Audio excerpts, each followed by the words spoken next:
In the summer of 1916, something moved through the waters along the New Jersey coast and then, impossibly, turned inland, traveling 11 miles from the open ocean into a narrow freshwater creek running through a quiet town where nobody locked their doors and children swam every afternoon without a single person in the world telling them not to. And by the time it was over, 4 people were dead, a nation had been shaken to its core, and the relationship between Americans and the sea would never again be what it was before that July. The country that greeted the summer of 1916 was not a country that feared sharks, not in any serious or informed way, not in the way it would come to after the 12 days about to unfold along the Jersey shore. The prevailing scientific wisdom of the era held, with quiet confidence, that sharks simply did not attack human beings in temperate Atlantic waters, that the depth and behavior of the animals made the idea not just unlikely but flat-out impossible. And this was not fringe opinion held by amateurs, but the settled consensus of respected ichthyologists at institutions like the American Museum of Natural History in New York.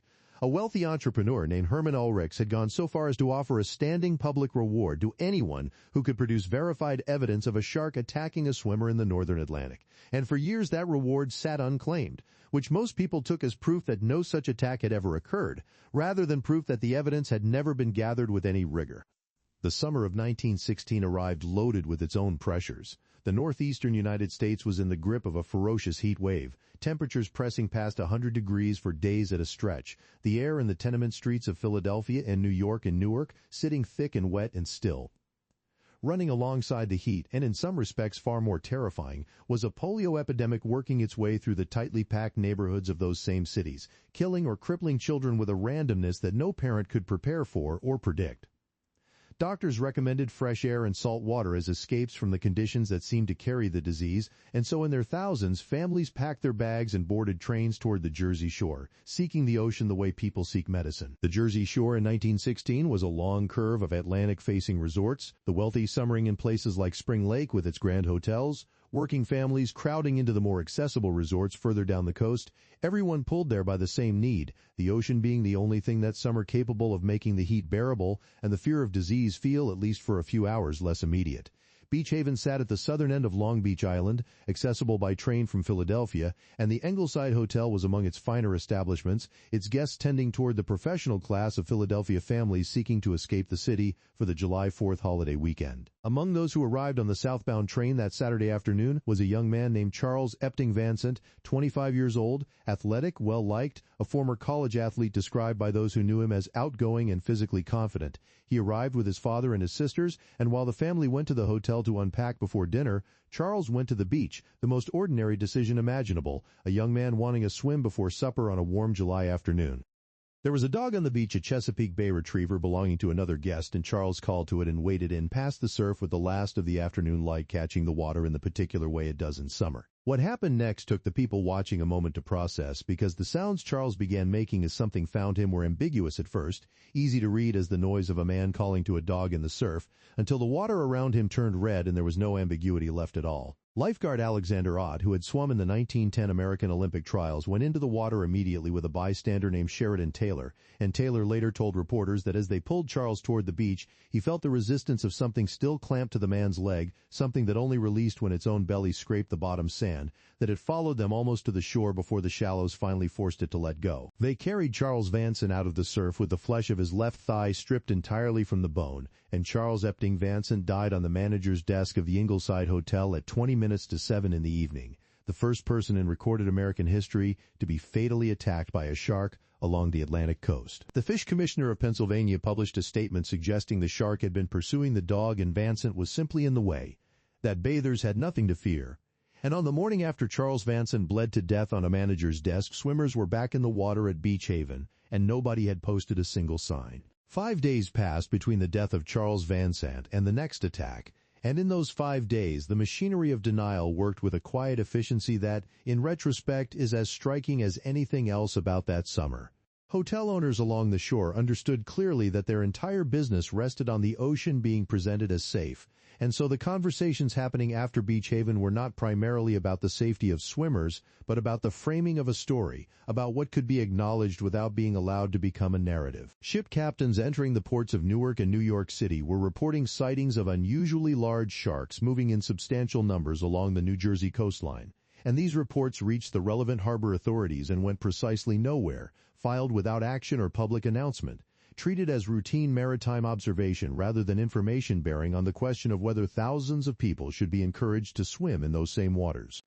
Spring Lake sat 45 miles north of Beach Haven, a more genteel resort altogether, the kind of town where the hotels had names like the Essex and Sussex, and guests arrived with steamer trunks and stayed for weeks.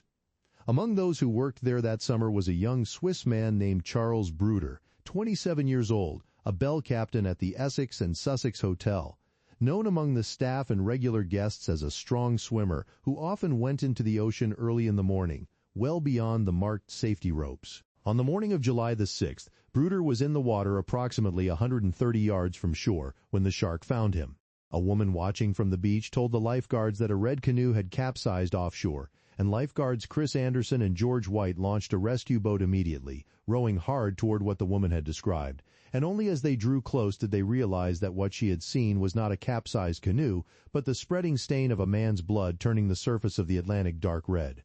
They pulled Charles Bruder from the water, and the shark had taken both of his legs, his right above the knee, his left foot entirely severed, and he died before the boat reached shore. The crowd gathered on the beach watched the lifeboat come in, and the reaction moved through them in waves, the kind of collective physical revulsion that makes some people turn away, and others stand rooted in a silence more expressive than any noise. Women fainted. Hotel guests who had been preparing for lunch found they could not eat. And this time, with a second death in 6 days and a body whose condition left no room for doubt, the story broke nationally in a way the Vansant death had not quite managed. The economic consequences arrived within hours. Reservation books throughout the shore began filling with cancellations, telegrams arriving at front desks throughout the afternoon, as word spread by telephone and newspaper wire from one resort to the next. Some hotels moved quickly to install wire mesh nets in the ocean just beyond their bathing areas, undertakings that did little to address the reality of what was in the water, but a great deal to address the anxiety of the guests who remained.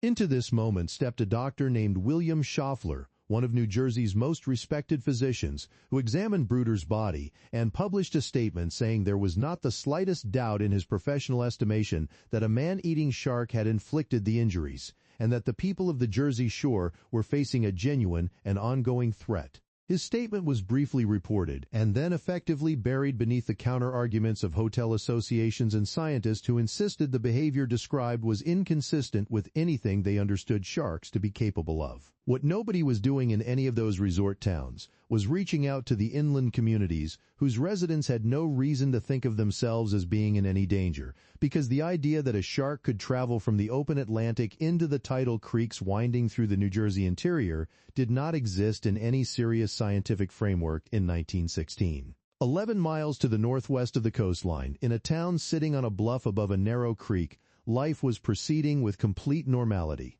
Matawan, New Jersey looked nothing like a shore town. It sat inland on a bluff 50 feet above the creek that bore its name, surrounded by the flat country of central New Jersey, its character working class and quiet in the way of a town built around modest commerce rather than tourism, a place where people knew each other's names and left their doors unlocked, and where the idea of a shark was the kind of thing that belonged to far-off ocean places and not to the narrow brown waterway running below their houses. The creek was tidal, fed eventually by the reach of Raritan Bay and the Atlantic beyond it, but the connection was so attenuated and the distance so considerable that nobody who lived near it had ever given a moment's serious thought to what might use it as a passage. The Wyckoff dock sat on a section of the creek where the water deepened enough to make it suitable for swimming, and for the boys of Matawan it functioned as the natural gathering point on any summer afternoon hot enough to make sitting still impossible. Among them that afternoon was a boy named Lester Stillwell, who was 11 years old and 1 week away from his 12th birthday. Lester was slight for his age, known to suffer from epilepsy, and known by the people of Matawan in the particular way that small towns know their children,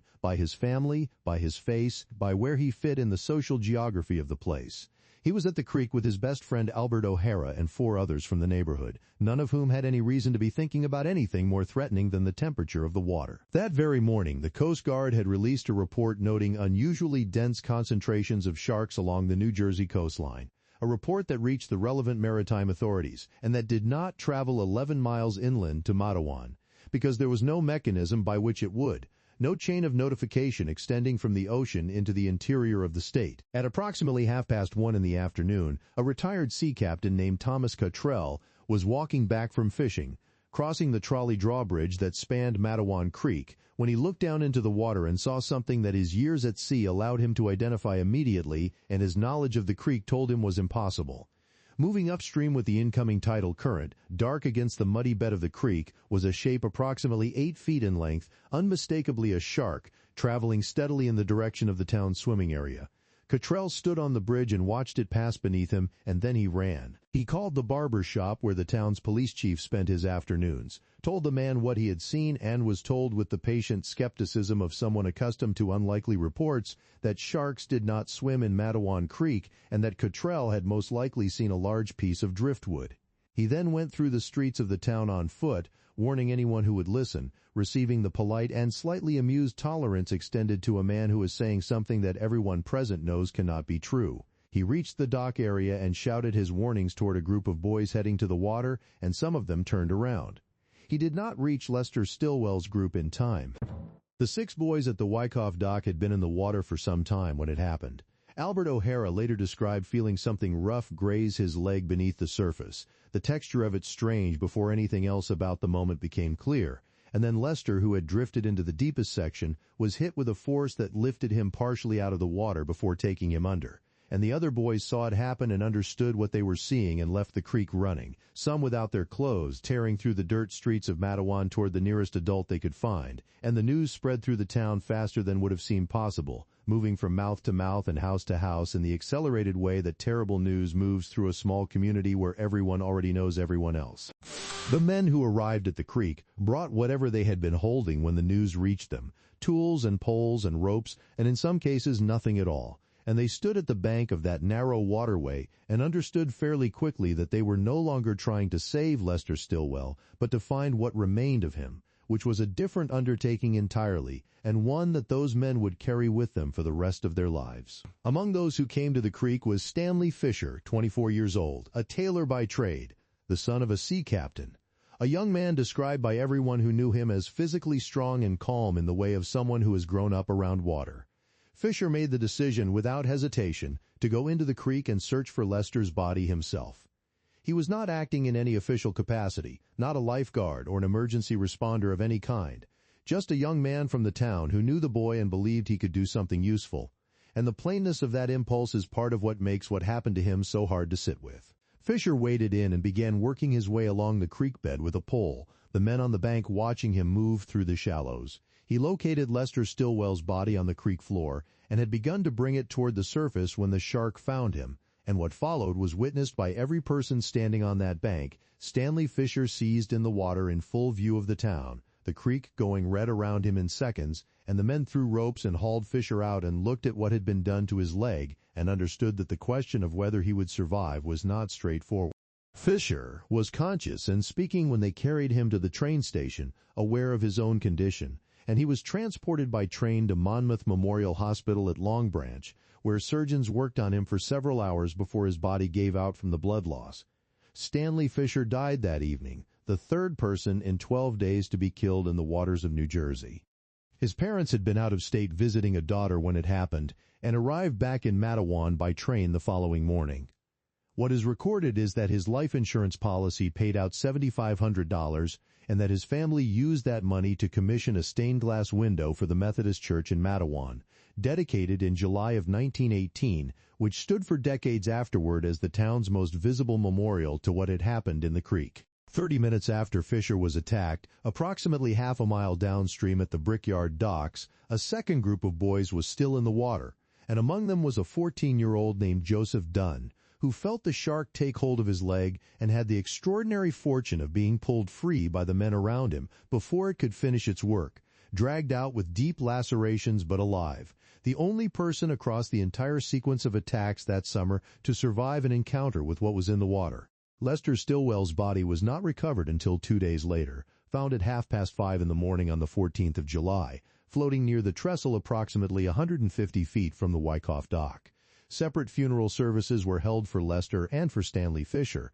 and both were buried at Rose Hill Cemetery in Matawan. Fisher's headstone on a rise above Stillwell's in a geographical relationship so suggestive that visitors have remarked on it ever since, as though in death the older man was still standing watch over the boy he went into the water to retrieve. By the morning after the attacks, Every major newspaper in the country was running the story, and the scale of the media attention transformed Matawan from an obscure inland community into the epicenter of a national panic that, in the words of journalist Michael Capuzzo, was spreading by telephone and telegraph and newspaper wire up and down the entire East Coast with a completeness that made ordinary people in towns hundreds of miles away feel, for the first time, that the ocean was a place that could reach out and take someone they loved. What happened in the United States in the days immediately following the Matawan attacks had no precedent in American history. A coordinated national mobilization directed not at a human enemy or a disease or a natural disaster, but at an animal. And the scale of it reflected the degree to which the events of those 12 days had touched something in the American public that went deeper than the rational assessment of risk, something closer to a collective confrontation with the wildness of the natural world and the limits of human control over it. President Woodrow Wilson convened a meeting of his cabinet to address the shark attack specifically, the first time in American history a sitting president gathered his senior advisors to discuss a threat posed by a single animal species, and what emerged from that meeting was a commitment of federal resources that would have seemed absurd if the events provoking it had not been so real. The House of Representatives appropriated $5,000 for the eradication of sharks along the Jersey Shore, the equivalent of roughly $140,000 today. And Treasury Secretary William McAdoo proposed mobilizing the Coast Guard to actively patrol the shore and protect swimmers. New Jersey Governor James Fielder issued a mandate requiring steel wire mesh nets at all public swimming locations across the state, transforming the visual character of the Jersey Shore overnight. The beaches lined with industrial barriers that made the ocean look less like a pleasure ground and more like something that needed to be contained. Local municipalities posted bounties for sharks, the mayor of Matawan offering $100 for any shark killed in or near the creek, and fishermen who had no particular grievance against sharks beyond the current national mood found themselves in sudden and considerable demand. The hunt that followed has been described by historians as the largest organized animal hunt in American history. Fishermen working the Atlantic coast in motorboats armed with rifles, harpoon guns, and axes, using sheep intestines as bait to draw sharks to the surface. Men lining the beaches with rifles pointed at the surf in Matawan Creek itself. Chicken wire nets stretched across the water both upstream and downstream from the attack site, followed by dynamite charges detonated beneath the surface and sustained gunfire from both banks. A display of collective fury that produced, in the end, no sharks at all. The morning of the 14th of July found Michael Schleiser alone in a small boat in Raritan Bay, a few miles from the mouth of Matawan Creek. Schleiser was a Harlem taxidermist who mounted animals for collectors and museums, and also, in one of those biographical details that seems almost too perfectly fitted to the moment, a former lion tamer who had worked for Barnum and Bailey, a man professionally acquainted with large and dangerous animals and with the practical question of what to do when one of them decides to make your situation difficult. On that morning, he hooked something that refused to behave the way hooked things are supposed to behave. The shark that came up from the bottom of Raritan Bay was 7.5 feet long and weighed 325 pounds, and its first response was to attempt to capsize Schleiser's boat, striking it with enough force that he lost his footing and had to improvise with the only weapon immediately available, which was a broken oar, and he beat the shark with that broken oar until it was dead. When he cut open its stomach, he found material filling approximately 2/3 of a milk crate, organic matter weighing around 15 pounds, and his training as a taxidermist gave him enough anatomical knowledge to identify with reasonable confidence that what he was looking at was human remains. He called his local newspaper before calling any scientist. Scientists from the American Museum of Natural History subsequently confirmed that the stomach contents were human tissue and bone, and that the animal was a young great white shark. Schleiser mounted the shark and displayed it in the window of a taxidermy shop on Broadway in Manhattan, and the crowds were 3,000 people deep, paying 10 cents each to stand on a New York sidewalk in July heat and stare at the preserved body of an animal that had become, in 2 weeks, the most discussed creature in America. The specimen was later lost, an outcome that fits the ambiguity surrounding the whole story almost too neatly, and the only surviving image appeared in the Bronx Home News, a slightly blurred photograph of Schleiser standing beside the mounted shark in the posture of a man who understands he has done something historically significant and is not entirely sure how to hold his face for the occasion. After the 14th of July, the attacks stopped entirely, and whether that was because Schleiser's shark was responsible for all 5 attacks or because the population had been sufficiently disrupted by the hunting is a question that remains unanswered. The question of which animal was responsible for the 12 days of attacks in the summer of 1916 has occupied researchers, biologists, and historians for over a century, And the honest answer, which is not the satisfying one, is that nobody knows with certainty, and the more carefully the evidence is examined, the more the story of a single rogue shark moving up the coast strains against what modern biology understands about how these animals actually behave. The great white argument rests on Schleicher's catch, scientifically identified as a juvenile great white with confirmed human remains in its stomach, a combination that seems conclusive until you examine the geography of the Matawan Creek attacks more carefully. Great white sharks are oceanic animals, creatures of deep water and open sea, and the idea of one navigating 11 miles through a shallow tidal creek into the interior of New Jersey runs against almost everything biologists currently know about the species. The creek was narrow and muddy, with sections so shallow that a 7.5-foot shark would have had its dorsal fin above the waterline for significant portions of any such journey, and the great white is not an animal built by its biology for that kind of inland passage. The bull shark argument holds up more firmly precisely because of where the Matawan attacks occurred. The bull shark is unique among large predatory sharks for its physiological ability to regulate the salt content of its own body fluids, allowing it to move freely between salt water and fresh water, spending extended time in rivers, estuaries, and inland waterways in a way no other large shark species can sustain. There are documented cases from around the world of bull sharks attacking people in rivers and streams far from any ocean, in circumstances that echo what happened in Matawan Creek in 1916. The National Geographic Society in 2002 published an assessment suggesting a bull shark was likely responsible for at least the inland attacks, a view shared by biologists including Richard Ellis and George Lano, who wrote extensively on the subject in the decades following 1916. The hypothesis that satisfies the most evidence, and that a number of contemporary researchers consider most plausible, is that the coastal attacks at Beach Haven and Spring Lake were carried out by a great white, and that a separate bull shark, following the same tidal channels inland, was responsible for the Matawan Creek attacks, which would mean two different animals, possibly two different species, operating in the same waters at the same time, a coincidence that is not impossible but is the kind of thing that keeps the story permanently beyond the reach of a clean conclusion. What is beyond dispute is what the summer of 1916 did to American science. The Ulrich's reward, which had stood unclaimed for years as apparent evidence that sharks pose no threat, was not evidence of any such thing but simply evidence that the question had never been systematically studied, that ichthyologists had been working from precedent and anecdote, and that the entire edifice of scientific authority reassuring the public through two fatal attacks was not a structure of knowledge but of confident ignorance.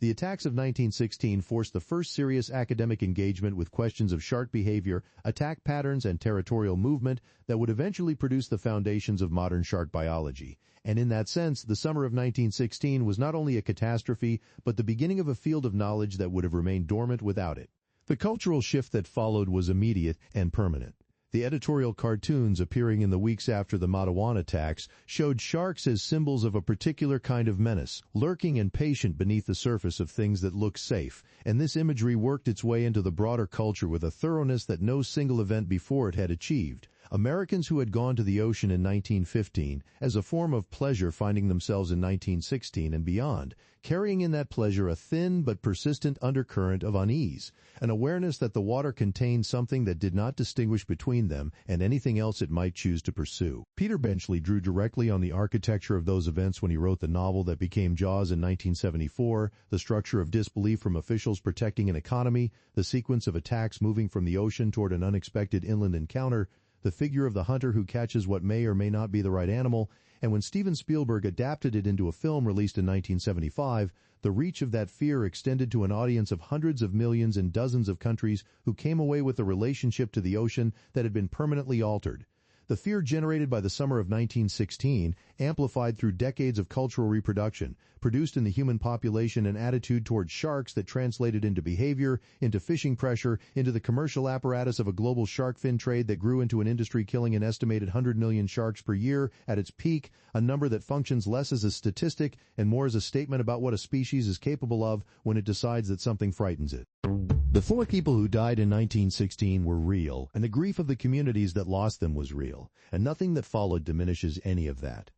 But the fear those 12 days planted in the American imagination was never proportionate to the actual risk, and what those 12 days genuinely demonstrated, that humans and sharks occupy the same water and that encounters between them are occasionally and terribly possible, was converted by the culture into something more absolute. A story about predators and prey, in which the wrong species ended up on the losing side. Matawan is a quiet town today, as it was in 1916, and the creek still runs through it, brown and tidal and unremarkable in appearance. And there is a mural on the bridge above the water that acknowledges what happened there without fully conveying what it meant, which is the challenge that any memorial faces when the thing it memorializes change not just the people directly affected, but the way an entire country thought about the natural world. At Rose Hill Cemetery, the graves of Lester Stillwell and Stanley Fisher stand in the same relation to each other they have occupied for over 100 years. Fisher's headstone on a rise above Stillwell's, and people who know the story have noted, without any of them quite being able to explain why it matters as much as it seems to, that from where Stanley Fisher is buried,